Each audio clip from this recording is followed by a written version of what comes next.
Qatar Airways.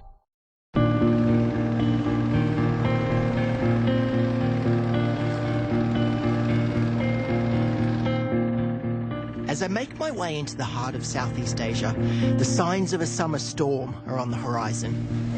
Here, on Bangkok's Chao Phraya River, you can retrace the history of Thailand's capital, all while witnessing the rise of a modern metropolis that has long seduced travellers with its charm. I'm James Williams, and this is Bangkok in 24 hours.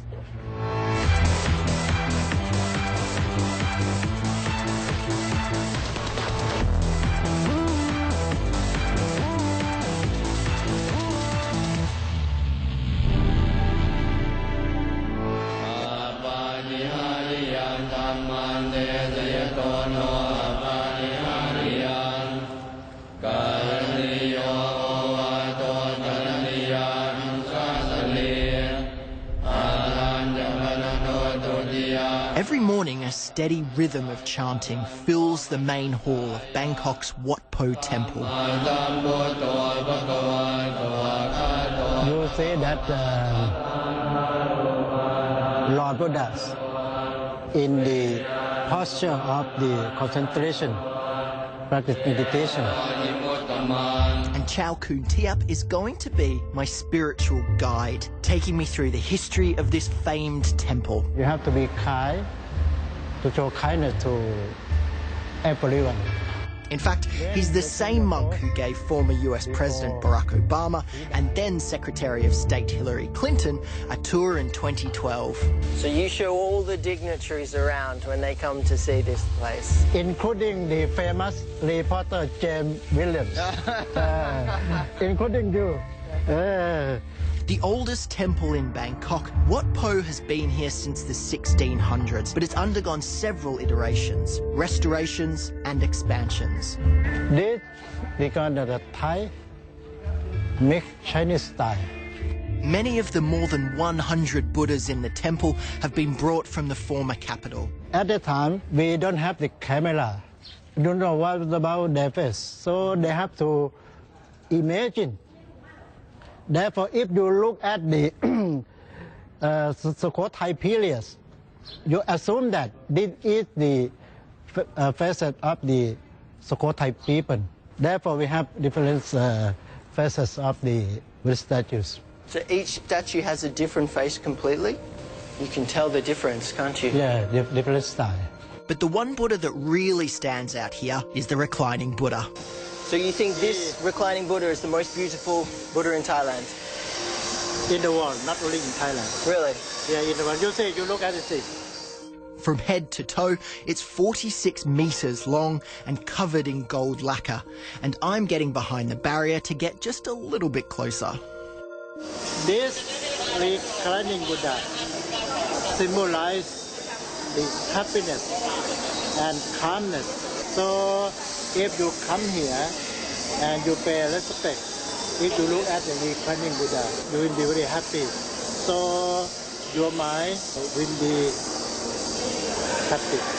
Whenever you go out on the streets in Bangkok, you always see monks everywhere, your beautiful orange robes. What is life like for you as a monk living here in Bangkok? The monk is a symbol of the respect for the Thai people. As I told you, the history of Thai nation is the history of Buddhism.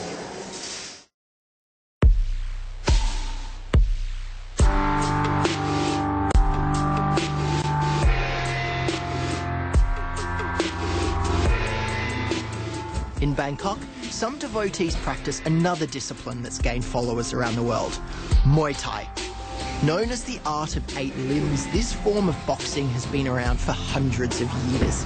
It's the national sport, and you can see it being practiced all over the country. But perhaps there's no better setting than the exquisite Siam Hotel. Yes. Okay. One more 3 times. Yeah. Where I'll be climbing into the ring with Olympic trainer Kru Yim. Boom, boom, 2. Again. Hi. Boom. Okay. Like this, boxing, Western boxing, Muay Thai style. You started fighting when you were very young. What was it about the sport that made you want to get involved? ผมเกิดในครอบครัวที่เป็นมวยไทย I was born into a Muay Thai family. My father, my grandmother, my uncles, and my siblings, they all practiced Muay Thai. Why is this sport so special to the Thai people? บรรพบุรุษเรานำมวยไทยเนี่ยมา Since the ancient time, our ancestors used Muay Thai to protect themselves, to protect the nation, and also used it to win back our independence. We learned Muay Thai with determination since the old days. To parents, it was like a heritage to pass on to their children to learn Muay Thai. Even as time has passed, such culture is still passed on. It is in our blood. It is in the Thai people's hearts.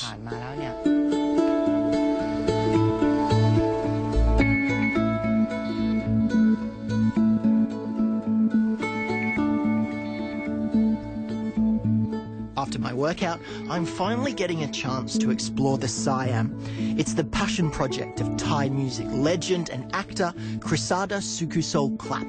It's a guidebook to Bangkok of Siam from 1904. An avid antique collector, he's been able to create an intimate world where guests can live among his treasures. What were you trying to create? What was the feeling that you wanted to evoke when people walked in here? What was the story you were trying to tell?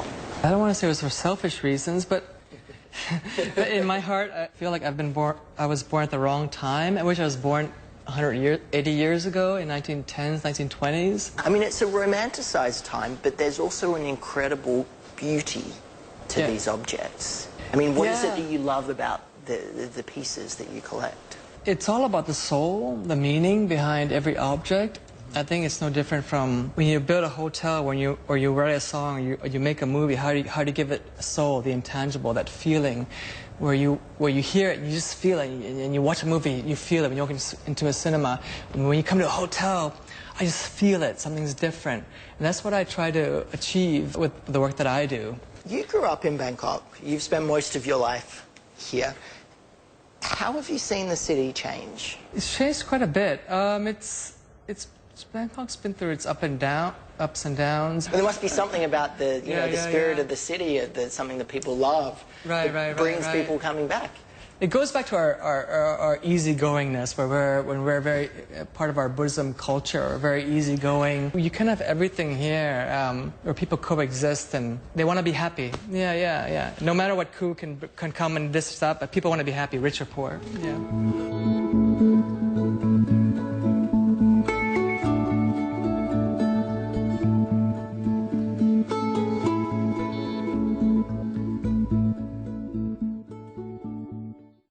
Travel often by tranquil waters and purple forests, near bright white walls and rocks of orange, by icons, landmarks, valleys and skylines. When you live for adventure and discover hidden charms, because faraway places are closer than you think. Going places together with Qatar Airways. CNN and Formula One from inside the pit lane and the paddock on cnn.com/motorsport. This weekend, the Canadian Grand Prix in association with DHL.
This is CNN.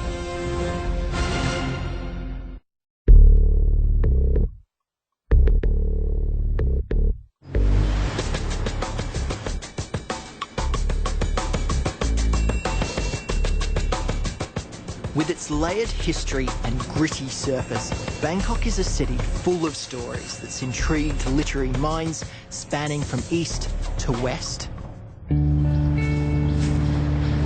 Built in 1876, the Mandarin Oriental has played home to many of these authors, and all the while capturing a piece of history within its walls. So this afternoon, I'm sitting down for high tea in the aptly named Authors Lounge with famed writer Lawrence Osborne to hear some of his tales. When you look at this city, what is it that it says to you? You know how places appeal to you, but it isn't clear why they appeal to you. I mean, certain cities have a certain quality, they have a certain vibe to them. They're very hard to put into words. And Thailand's a very unique place because for lots of reasons. It's a crossroads city, it's a very international city. Do you see this city as a good inspiration for art, for thought, for creativity, for writing? I think it's a very interesting city for doing very different kinds of stories. The question is who will write them? I mean, really, it's Thai writers who should write them, you know.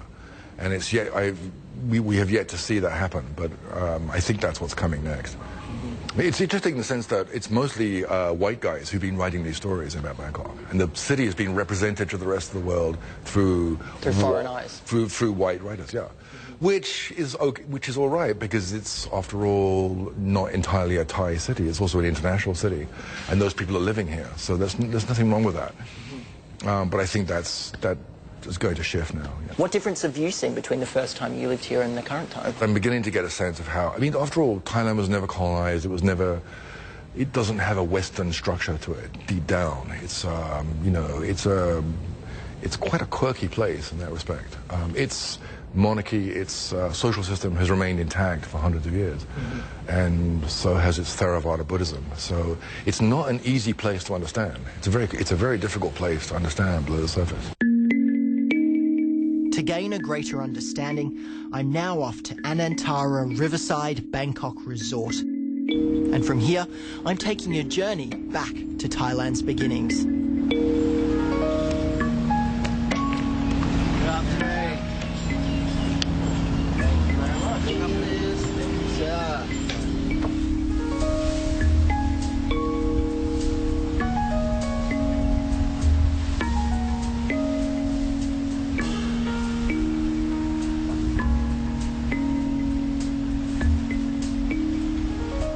I'm very gently making my way up the river, about an hour or so outside of Bangkok, and I'm on my way to Ayutthaya, one of Thailand's UNESCO World Heritage Sites.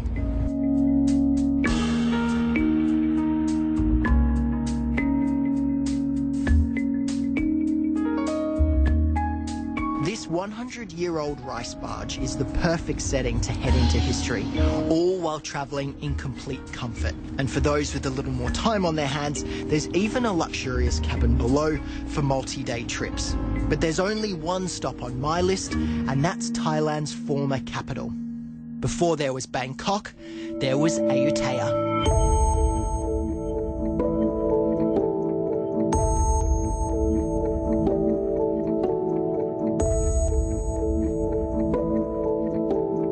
Founded in 1350, this was the country's second capital and the centre of the flourishing Siamese kingdom.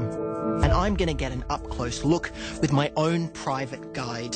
So this was the Thai royal family's private church? Yeah, it used to be in the past. Because they used to burn to climate the body. This, you can see the old pagoda around here. They're beautiful. Yes. This is a very old pagoda, you can see. And you can see the sculpture and everything. We have like Thai style. We have Garuda on the left and right to show that it belongs to the king. So that's why this belongs to the royal family. And this is, they kept underneath it, they have a gold sculpture, art and things down there before the thief come and stole it. In this sprawling ancient city, each temple and every detail helps to paint a picture of what life was like here. This one is laying Buddha. So for Thai people, we believe that when we pray to him, our life will be very peaceful, calm, and everything we do very, very easy. So the symbolism of covering Buddha with the monk's robes? Is for good luck, calm, peaceful, and for success in the future.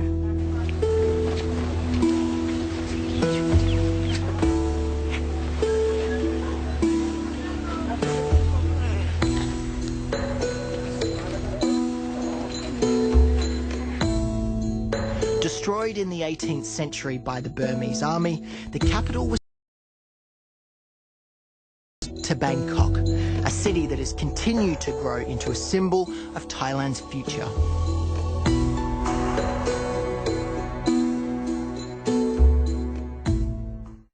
Travel often by tranquil waters and purple forests, near bright white walls and rocks of orange, by icons, landmarks, valleys and skylines. When you live for adventure and discover hidden charms, because faraway places are closer than you think. Going places together with Qatar Airways. What defines cutting-edge investments in today's global real estate market? Host John Defterios in 1 square meter gives you a rare peek behind the trendiest places, the best developments, and unique projects around the world. From San Francisco to Shanghai, 1 square meter seeks out the most interesting places and takes an inside look at international properties. 1 square meter, Tuesday in Connect the World with Becky Anderson, in association with MR.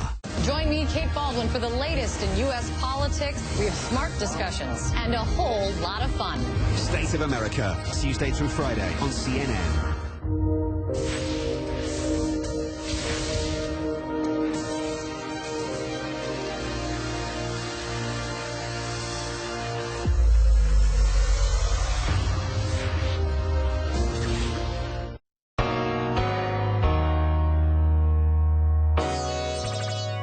As a rosy haze starts to fill the sky, I'm headed to take in Bangkok's best views, starting with one of my personal favourite spots.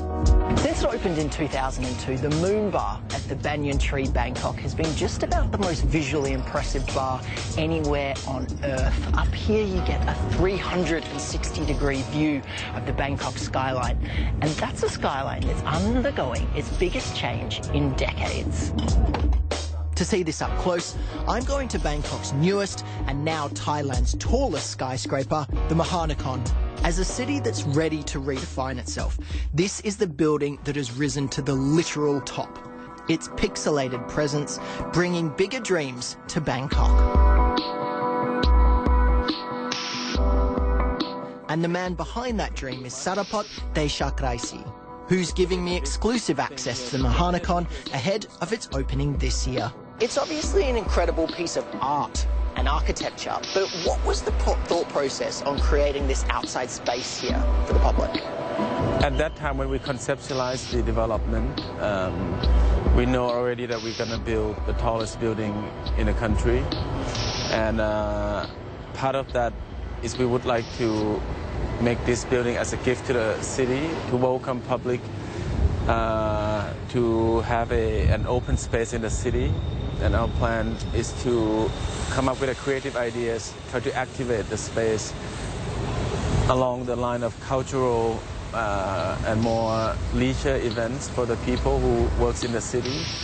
Up above, there's a hotel and more than 200 Ritz-Carlton branded private residences, which will come packed with amenities like this shared lounge. So it's like a second living room. With a very nice view, so that's a concept here that we kind of added to, we hope, a very stunning architecture, very high quality interior, and last is the software, which is the services. So now we work with the Ritz-Carlton, which we believe one of the best hospitality brand. Yeah, we're just trying to create the best thing for... the best possible life that someone could lead in Bangkok. We hope that's our attempt too. 77 stories up, and we're finally at the tallest point in Bangkok, just in time for sunset. The plans for this space are very grand. An observatory, a rooftop bar, and even a heart-stopping glass balcony. So essentially this is going to be one really thick piece of glass that everyone can walk over the top of. Yes, this is a special feature that we have come up with as an additional feature when people get to the top of the tallest building. And with the rooftop nearing completion, the hopes for the Mahanakhon to change Bangkok are sky high. I've probably been to Bangkok 10 times, more than 10 times, but I've never seen a view of it quite like this, being able to see the river, all of town. I mean, it's an incredible achievement that you've done. I want people to be proud of the building. The name of the building, Mahanakhon, is actually part of the Thai name for Bangkok City. Bangkok City name in Thai is Krungthep Mahanakhon, which means City of Angels, the great metropolis. So we feel that Bangkok has many, are known for many things, but we would also like this building to be part of, in the future, as part of what people would remember Bangkok is as a great metropolis. What message is this building sending to Bangkok about its future and about the future of the city, really? Are you trying to send a message of this is what Bangkok's future looks like? People know Bangkok for tourism, for, for service, for food, for culture, but people doesn't realize that we are also quite a big economies. And I think to have a modern, very international level architecture would send a different message to the rest of the people in the world. And I think the building somehow represent those image of Bangkok. And I think that's in small ways what we hope to achieve to the international people.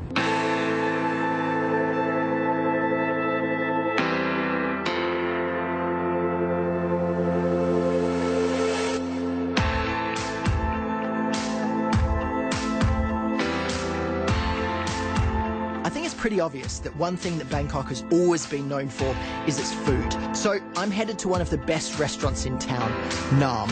Opened first in London by Australian chef David Thompson, it became the first Thai restaurant to receive a Michelin star. Now at its Bangkok location, Thompson and his head chef Prin Polsuk are hoping to have the same success as the Michelin Guide prepares to come to this city later this year. Rooted in traditional Thai cooking, Chef Prin digs deep into the country's culinary repertoire to bring an authentic experience for his diners. I feel like I need to do this. I need to change the world to know the Thai cuisine have more and more than you know. So to take Thai cuisine back to its origins, really? What smells or flavours do you think of when you think back to your first memories of Thai cooking? The first bite of my chili, too, it's not spicy. The thing about chili, and they're quite mild, a little bit spicy but smoky. We're like, oh, that I can eat. I grow up because the people said that if you can eat the chili, you grow up like a man. You grow up like a man? Yeah, okay, I can eat chili. You're operating at the very top end of fine dining cuisine here in Bangkok, but on the other side, you have street food, which is such a key part of eating in Bangkok. Yep. I mean, how important is it for you? It's very important for me because it's history. You know, every food in Thailand start from local, start from the farmer, from countryside, and move to the city. Now it's time to experience this history for myself. And with Chef Prin as my guide, I basically can't go wrong. We call it dessert. In Thai we call it like a Thai cupcake. Yeah. Thai cupcake? Yeah, it contains like rice flour, coconut milk, and sugar. And you can put corn in there. Smells really good. Yeah, you can try one. You can try one. ขอชิมอันหนึ่งได้ไหมครับ Yeah, you can taste some. It's all right? Yeah, it's all right. Yeah, you can try it. You have like a spring onion a little bit. So Thai cupcake. Yep, try it. Quite sweet, creamy, and crunchy, and then it's yeah. And different Thai. A little bowl of chewy coconutty cookies. Yeah. If you are Thai, all the people love to eat. All the street food, Thai street food is the #1 in the world, would somebody say. Do you think Thai street food is the best in the world? Yeah, I think, yeah. Huh? I love it. Why? Because you can find everything. You relax, you happy, and you can find everywhere on the street. When you're hungry, wake up about 3 o'clock, you walk on the street, oh, I found a noodle cart, done. I go back to sleep again.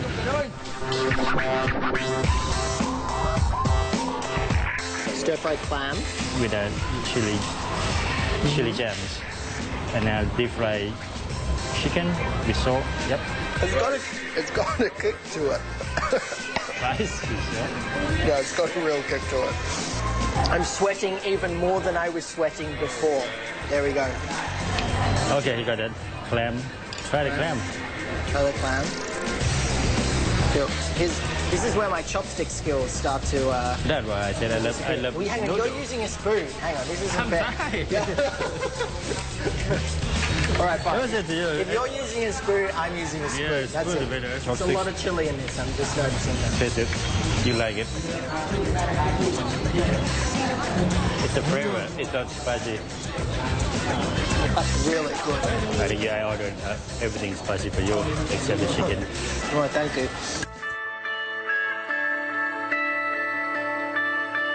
From its most sacred traditions to its future ambitions, Bangkok is a city that is sure of itself. And I have had the privilege to experience the very best of it. And don't forget, join me next month when my travels take me to Dublin for another incredible 24 hours.